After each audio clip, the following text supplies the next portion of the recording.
Hi, I'm Sarah from The Upcoming. An absolute pleasure to be able to speak to you. Hi, Sarah. Hi. Maybe you can kick off with a brief introduction to True Things. So for people who haven't seen the film, don't know anything about it, what can they expect? They can expect not a love story, a meeting between a woman called Kate who meets a stranger and becomes derailed by the experience. I would sum it up as. Obviously, it's had kind of quite a long process of it being made. I believe that first it was Ruth and Jude Law, in fact, who'd kind of bought the rights to the Deborah Kay's novel, and then you got involved with the project. So maybe you can speak a bit about the genesis of the whole thing and what was the appeal for you for coming on board? Well, as you say, Ruth and Jude had come across the book and optioned it together, not for Jude to ever be in it, but for it to be a vehicle for Ruth. Then they needed a writer-director to take it from being a novel and make it into a screenplay and then direct it. And so I met with them and their team and kind of proposed it as a little bit like I always talk about in Midsummer Night's Dream, where the dust is scattered on the woman's on the couple's heads, and she then sees the handsome it sort of changes the man into a donkey who she still sees as a handsome man. So for me, I loved the sort of portrayal of the way infatuation distorts reality for you, the addictive nature of infatuation, the fact that it's like they say it's like taking cocaine. It lights up. They've done brain scans, and it lights up the same parts of your brain as taking recreational drugs. So it feels good, but and then there were other aspects of the book that I felt had to be dropped so as to streamline the part of the book that I found alluring and relatable to. And it does feel like it resists convention and kind of all those sort of romantic tropes that we're used to seeing in films in so many ways, but very much in particular with Ruth's character of Kate, of being this quite sort of messy 30-something woman who's neither kind of a victim or a villain, and really it feels like as an audience we're put in a position not to be making any kind of judgment, but just to be kind of experiencing these moments with her and following her impulses in a way she's obviously not been able to do or hasn't done for whatever reason. She's kind of sleepwalked into a life that doesn't feel like her own, perhaps. So was that something important for you to capture? I think that's very articulately put, much better than me. Yeah, I think I love that idea that she sleepwalks into this life, because I think is it John Lennon that said, life is what happens to you whilst you're busy making other plans. You don't necessarily plan your life, and you do turn around at some point. I don't know if everybody does, but where you think, how did I get here? This doesn't feel good. I haven't quite found my place yet. But I think we're sold this idea as well that romantic love is our ticket to happiness, and being in a couple, having children, this is your ticket to being happy. And if you don't have these things, if you're single, you're not going to be a happy person. And I think Kate's very much bought into that, and it's definitely under pressure from parents and friends to adhere to this kind of construct of what makes a woman normal, I guess. And yeah, it's really important to me that that you can see a clever woman making bad decisions. She's never stupid. She may not make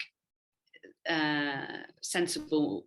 She may not take these things in a sensible direction, but she's vulnerable, but she's also strong. She's confident, but she's unconfident. I don't know if it's funny, because I think men for a long time have been portrayed in cinema and in plays as being very multifaceted and the unraveling, clever, cool, sexy man. You know, we know him well, but it's kind of like as soon as we're unraveling as women, we're defined by our unraveling. We know, you know, we can be everything, and in a way, even more so than men. And I think it. I don't know, but when I talk to other women, that what you just mentioned is something that they get from the film, that it is a very we are a lot of things. And maybe that's why men sort of go, oh, they're unfathomable. You know, maybe that's because we can be a lot of things in a short amount of time. We can switch from confident to underconfident, from empowered to disempowered, to, you know, we're emotional. It doesn't make us unhinged. You know, and I sort of think, you know, that everything she feels in the film, she's manipulated. She's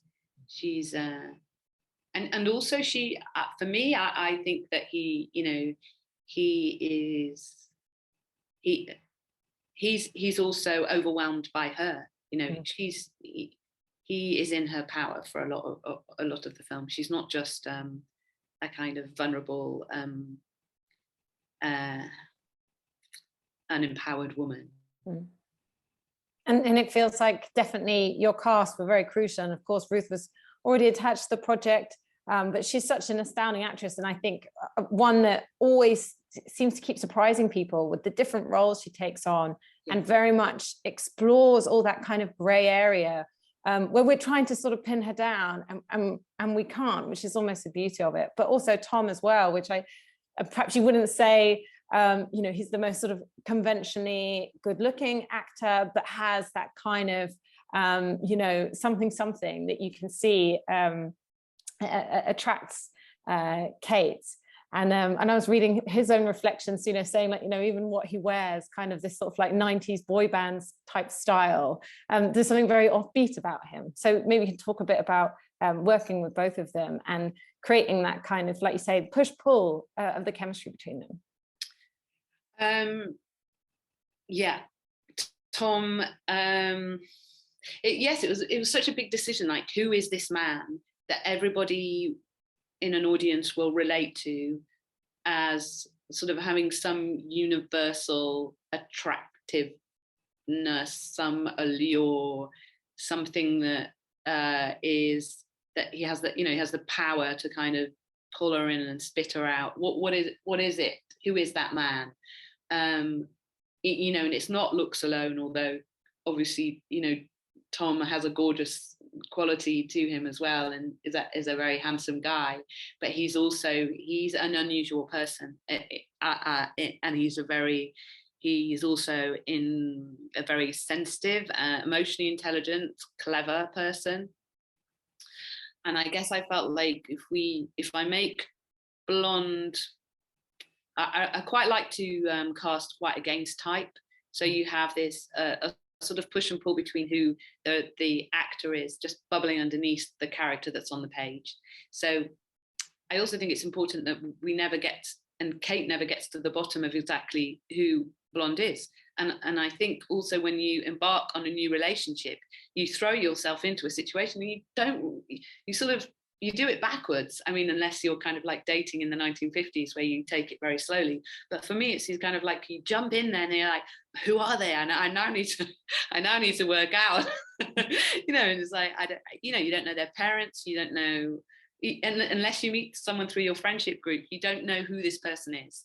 And that's part of the power as well. So I always wanted to keep Kate not knowing, just knowing us and Kate on a level of knowing or not knowing, as much as we want to about Blonde. Yeah, I think, I mean, it was not an easy part for Tom as well he was, especially before he'd taken on the part, he on the role, he was asking me, you know, why does he behave in the way he behaves? So there was a kind of twofold sort of way of Tom connecting with his character, and one was in a sort of intellectual, analytical way. So as a therapist, I kind of wrote who I thought Blonde was, how he'd suffered as a child, how he ends up as this person, and then and then for Tom, he's not going to play that in a scene. You know, his character isn't thinking about that. His character's just thinking, how do I feel in this moment? And for me, a lot of the time, it's just, you know, it's fight or flight. I think I'm not justifying his behavior in any way, but analyzing his behavior or helping Tom to understand he's not just, you can't play a character where you're saying just be mean, because you're always mean for a reason, you know. And generally, I guess generally we're mean because of deep down with some sort of vulnerability. So. Mm-hmm. And what do you hope people will take away from watching the film? Because it feels like it is kind of a study in, you know, how women maybe, like you said, think that they're going to find the answer in a romantic relationship, but actually it's through her relationship with him that she becomes that bit closer to understanding herself. So it's, you can see on the one side that it was all sort of like a disaster, but maybe not. Maybe it served a purpose in her life as well. So those bad decisions led to something positive. Definitely. I mean, I think probably it's quite a female quality to evolve through our relationships, through our romantic relationships. I think he notices, he sees great qualities in her that other people bypass. I think that I guess for me, she's evolving all the way through. I don't know. I think you have to hit some sort of rock bottom to build yourself back up. What would I say? I would like. I mean, I think it celebrates sort of getting to a place in your life, or taking one of those small steps towards feeling like you can be yourself, and you're not looking to other people to complete you. You're not looking to please the people around you. You've kind of found who you are as an adult, who your adult self is. And that, I think, is also a kind of lifelong project. I think it's not like you get there and then you float through the rest of your life feeling very confident. But, you know, there are those moments where you look back and you think, oh, when I was 16, I really didn't know what I was. Or when I was 22, I thought that was going to be my place, but actually now I'm here and doing this or that, or those people. I never felt comfortable. Why did I, you know, stay there so long? So I guess I want people to celebrate, being confident to be their true selves. I think I'm almost out of time, but I also just wanted to ask, you know, in terms of, you know, this is obviously your second feature, whether, you know, you see a thread between Only You and this film, and somehow an interest in kind of love in the modern era, and women, you know, trying to find their place in the modern era, and how sex and relationships aren't always, you know, rom-coms somehow, you know. There's definitely something about like not making conventional choices, doing, you know, being a bit of an outsider, maybe being in an interest in people, not when they're not behaving, when they're not at their best. I think I'm interested in myself when I'm not at my best, and I'm interested in reflecting that to other people if they want to look at themselves when they're not at their best. But I think for, and I'm not sure what it is, but I think it, and it's funny that I've ended up being sort of very, my story, both the stories are very female, and that seems to be the new projects as well are varying in that direction.